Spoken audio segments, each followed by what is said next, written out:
वो बूढ़ी माँ कहती, रज़िया पुत्र तू ले ये घर संभाल, मैं चलती हूँ। वो कहती, माँ जी आप कहाँ जाएंगी? पुत्र मैं कहीं भी चली जाऊँगी, बस ये घर आज से तेरा ही है, तू और तेरी बच्चियाँ सुकून से रहो, अपनी मेहनत मजदूरी करो और जीती रहो, अल्लाह खुश रखे तुझको। इतना कह के वो चली जाती है। वक्त गुजरता है और थोड़ा टाइम लगता है तो वो एक बेटे को जन्म देती है। बेटा उसका अंधा पैदा होता है।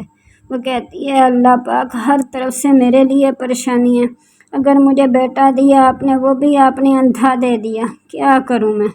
इसी तरह बेटा उसका बड़ा हो, थोड़ा सा बेटा भी अपनी बेटियों को देखते चली जाती है। फिर जाकर वही ईंटें वाली भट्टी में काम करती है, शाम को खाना लेकर आती है। इसी तरह वक्त गुजरता जाता है। एक दिन भट्टा भी बंद हो जाता है, मालिक उसका कहीं कुछ दिनों के लिए मालिक भी कहीं चला जाता है और वो बेचारी परेशान सोचती रहती है, बेटा भी अंधा, बेटियां भी छोटी छोटी हैं, कहाँ से उनको खाना दूंगी, इतनी परेशानियां मेरे सर पे, अल्लाह पाक मेरी आजमाइश कब ख़त्म होगी, मैं बहुत परेशान हूँ। इतना सोचती है और जा रही है तो अचानक से गाड़ी आती है और लगती है और वो वहाँ पर गिर जाती है, बेहोश हो जाती है, उसके टांगें टूट जाती हैं। हॉस्पिटल में कुछ लोग उसको पहुँचाते हैं तो पता चलता है, डॉक्टर कहता है तुम्हारी दोनों टांगें ख़त्म हो गई हैं।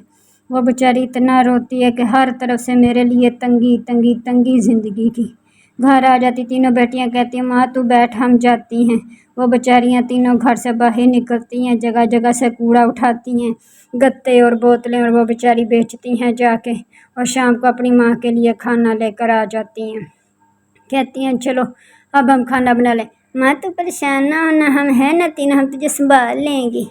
वो तीनों बेचारियाँ उठ कहती चलो आज खाना पकाएं। फिर वो चूल्हे के ऊपर खाना पकाती हैं और फिर तीनों माँ बेटियाँ खाती हैं। और वो कहती है, अल्लाह पाक मेरी छोटी सी बेटियाँ बेचारी मेरे लिए पका रही हैं, क्या हो गया मेरे ऊपर, किस चीज़ की आजमाइश है। इस तरह ही वक्त गुजरता और बेचारियाँ रोज़ ही कूड़ा उठाती हैं और बेच के आती हैं।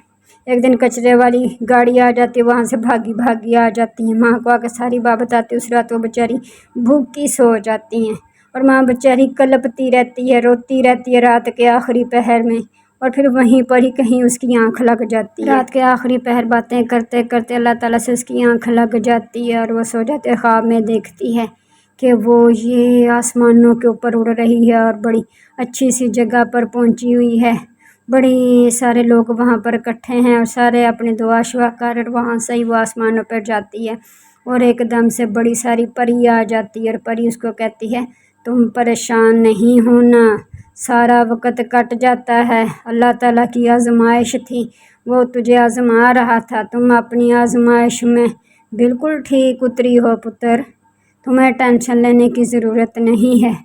वो बेचारी रज़िया कहती है, माँ मेरी टांगें भी नहीं है, पुत्र भी मुझे अल्लाह ने अंधा दे दिया, मैं नहीं बोली, रो धो के वक्त गुजारा कर रही हूँ, बहुत मुश्किल में हूँ, मेरे लिए कुछ ऐसा करो कि मेरा सारा ठीक हो जाए घर का निज़ाम।